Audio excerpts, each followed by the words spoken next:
Hello, beautiful alchemist. Today, I want to talk to you about the different sections in the Energetic Alchemist Oracle deck. Because so many decks have gone out now, and I know a lot of you are starting to work with the deck and um, conduct readings for yourselves, I want to make sure to post some different videos to support you in working with your cards. And of course, if you want to go deeper into working with the cards and having intuitive conversations with your higher mind, you can now register for the courses associated with the deck. There are two. There is a foundational course called Alchemy of the Seeker, where you will learn to read intuitively and go deeper into, creating spreads and how the cards communicate and how all of this relates to your own intuitive translation, deeper ways of understanding the language of intuition and how you can translate that through the analytical mind. We also have Alchemy of the Oracle, which it includes Alchemy of the Seeker as a foundational course, but then we go deeper into the aspect of coaching. So not just focused on facilitating readings, but how to actually coach and hold space to help people gain deeper clarity on their paths. Of course, using the cards as a tool, but this will also include energy work. It's kind of a trifecta of energy work, intuitive work, and holding space with the cards. There's a lot of levels to Alchemy of the Oracle, and there's a lot of deep work that we'll be doing in that class. That class only has room for 22 participants because of the nature of the work that we will be doing. And everyone who is a participant of that class will receive an Oracle box by mail. Your Oracle box will include an exclusive Oracle cloth, which you will learn more about and how this can support you in the readings that you conduct. The first 10 people to sign up for that class will also get this beautiful wooden custom made card holder that was created by one of the members of the community. And there's some other goodies in the boxes for you all, but I'll tell you more about that later. But for today, what I wanted to share with all of you, whether you're taking the classes or not, I want you to know the different ways that this is not just a deck for reading, it is also a teaching deck. Again, I created this deck with energetic alchemists, healers, seekers, practitioners, empaths in mind. And a lot of what you will find in the guidebook in terms of definitions from the cards point a lot to this work that we do, the work of energetic alchemy. So as you know, you have this beautiful workbook, or not workbook, but a book that gives you the definitions for all of the cards. And it is broken out into the sections of the cards. And there are 4 sections. So that's what I wanted to share with you today, and how you can work with the sections of the deck as a way of learning and exploring very specific areas of your life. So the first area or section of the deck, we have, these are the cards and how they will come. I just want to show you in case you don't have the deck yet. This is a brand new box. You can see there's still plastic on the cards. As I showed a moment ago, it comes with a guidebook. So the first section of cards that you will find are the chakra cards. In the deck, they are called the energies of evolution. And the chakra cards really are foundational because the chakras in themselves, they are a beautiful roadmap to help us understand the levels of consciousness that we are generating and that are held and being projected from our physical form. But again, the chakras really point to what it is that you may be holding in your consciousness. So we have cards that represent each of the chakras. These cards are primarily in black and white with a pop of color that is associated with the chakra that it correlates with. And what you can learn through working with the chakra cards is exactly that. What it is that you may be holding or generating in the consciousness, the flow, the within your energy centers directly. But also you can use these cards just to come to understand and learn more about the chakra system. So there are cards for the root, the sacral, the solar plexus, the heart, the throat, the third eye crown, and then the soul star. So if you are someone who is so curious about chakras, but more importantly, the energy you hold within your chakras and what type of energy or consciousness the different chakras are pointing to, you can pull out the chakra cards, just meditate and work on these, read the definitions of them within your book, and journal about it. What comes up for you? When you think about the essence of the root chakra, you want to learn that, you want to understand it, read the definition in the book, and then meditate on the card. Notice how it speaks to you in consideration to your own root chakra energy, and then journal about that. If you do that with each of the chakra cards, again, it'll help you come into relationship and understanding of how we can work with those energies. Okay, so the next section that is in the deck is called the Realms of Duality. And the Realm of Duality cards, you can identify them in that they are, again, primarily black and white, but all of them, they all have the symbol, the alchemical symbol for salt at the bottom. Just because I forgot to tell you, the chakra cards all have a little symbol of a lotus in the corner. But the Realm of Duality cards, they are primarily black and white. They all have a pop of gold. You'll have like this beautiful golden orb and a golden orb also in each of these cards. And the Realm of Duality, you will see they all have this and that. So this one is identity and relation. This one is build and destroy. We have mind and emotion. So all of them are this and that. If you are someone who really is having a hard time with balancing, harmonizing different areas of your life, or you find yourself kind of vacillating between extremes, whether it's extreme emotion, you feel like you're dealing with like this conflict of choice, this conflict of being, but it is kind of like this inner tug of war that's going on. There's a lot that you can learn through the Realm of Duality cards. So again, you can pull these cards out. They are 1 through 11 within the Realm of Duality, 11 cards that you can go to your guidebook, read the definitions of the cards, but take your time to meditate on the image on the card itself and see how it speaks to you personally. What does it mean for you to come out of existing in the extremes or functioning from the extremes? How do you find that middle ground? How do you learn to harmonize and balance this and that? And the reason that the realm of duality can be so helpful for us to study and learn through is because we live in the realm of duality. But the gift that we are tasked to understand is how to harmonize. Even just in our practice of spirituality, there's this aspect of our very physical material realm, and then there's this aspect of our energetic, non physical aspects of being.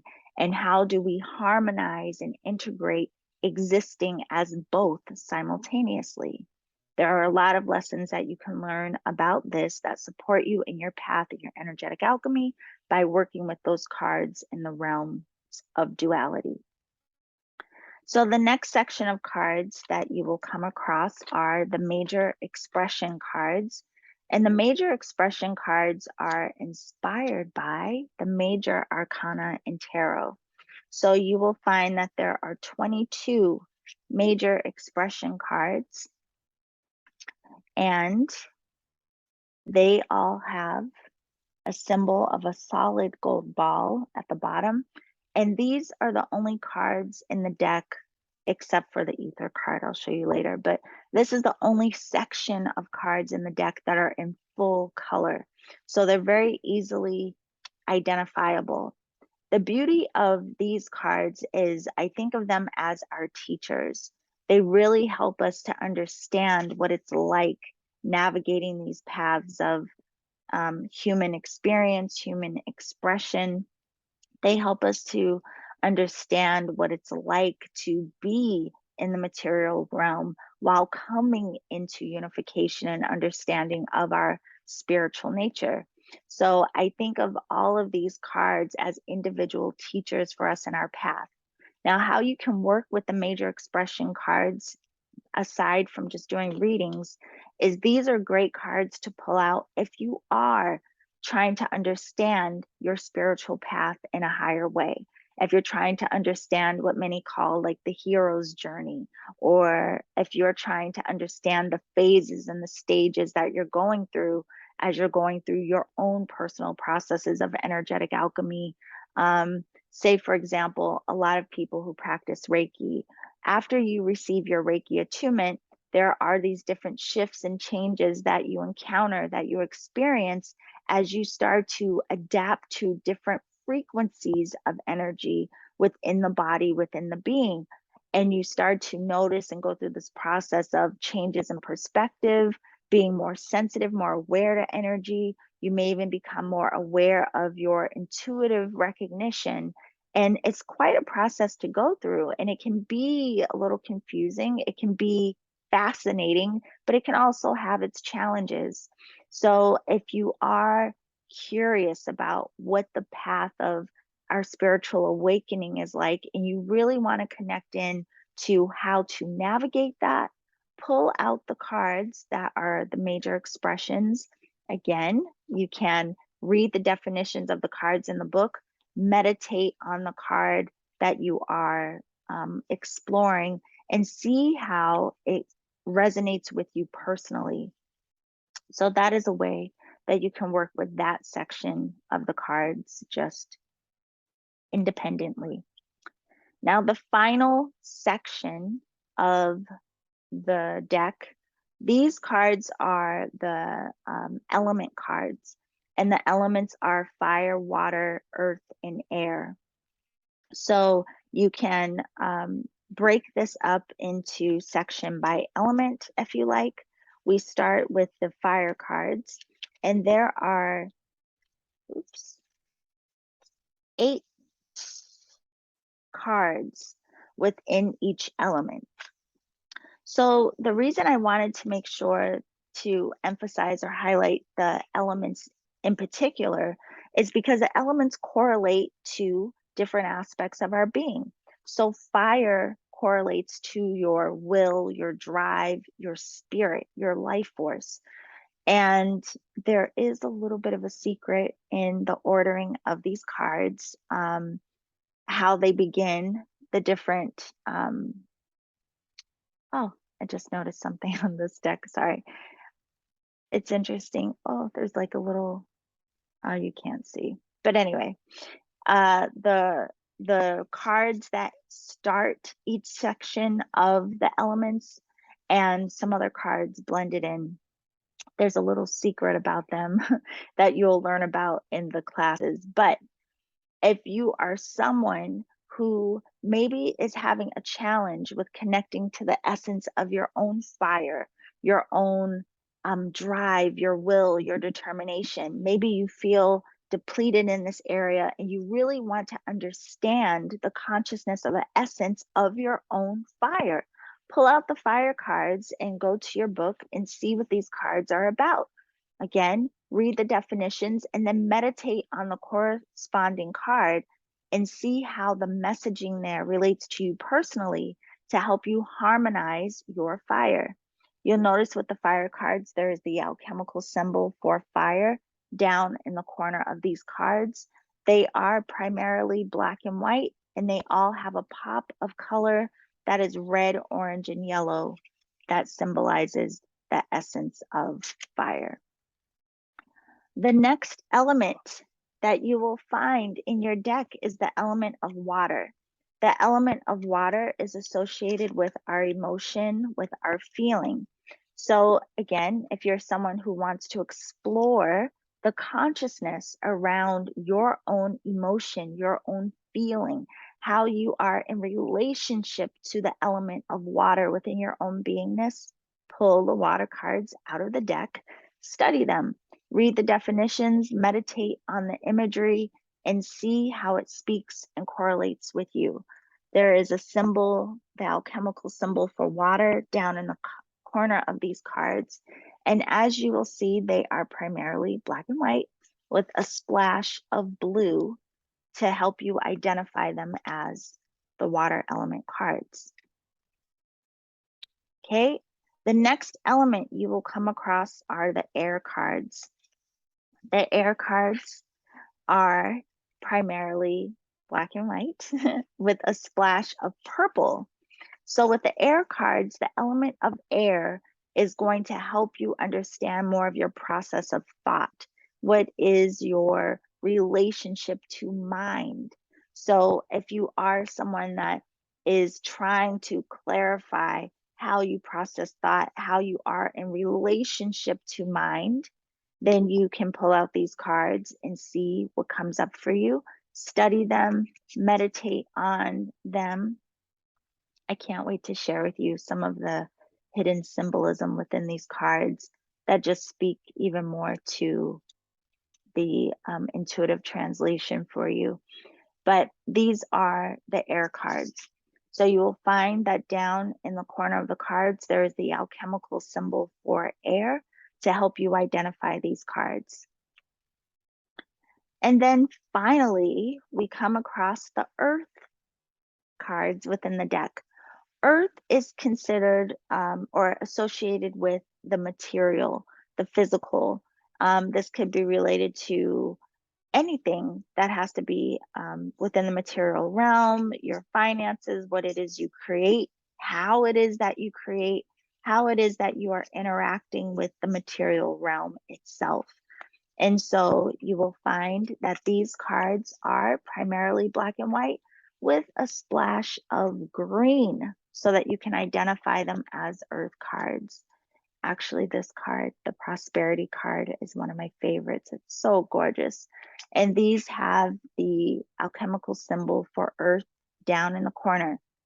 So if you are someone who wants to work on your connection, your relationship to the element of earth, how it is that you create your relationship to the material, the tangible, even your finances, how it is that you are in connection with your creative essence to birth things in the material realm. If you're curious about your connection to that energy, work with the earth cards specifically. And then the final card within the element cards is the ether card. There's only one ether card. It has the symbol, the alchemical symbol for ether down at the bottom. And as you can see in the corners, it highlights the alchemical symbols for fire, water, earth, and air. Ether is directly correlated with the essence of spirit. And this card is the rite of passage, which you can learn more about in the book. But with the ether card, I would recommend really meditating on this card when you find yourself in a space of feeling like there's a big shift or change that you're experiencing within your journey, that you feel like you're about to enter into a new cycle, you feel like you are perhaps elevating into a new phase of your journey. That is a beautiful card to work with, to meditate on, because a lot of times that transitional period can be challenging for us. So that is another way you can work with the cards. Of course, you can shuffle them all together and allow yourself to create beautiful readings, beautiful spreads, which I will be back to talk to you about a little bit. But you can work with the sections of the deck individually, as I said, just to learn more about you, your path, and your way. So I hope that that is helpful for you. I will see you all soon. Please continue to share with me your relationship with the cards, how they are translating for you, any questions you may have for me about working with them so that I can post more content. And again, if you want to go deeper into connection with the cards, how to read, and also how to become an oracle coach, be sure to go to my website, theenergeticalchemist.com, sign up for your class. If you want to do Alchemy of the Oracle, sign up right away because there are only 22 spots available. I look forward to connecting with you soon. Bye for now.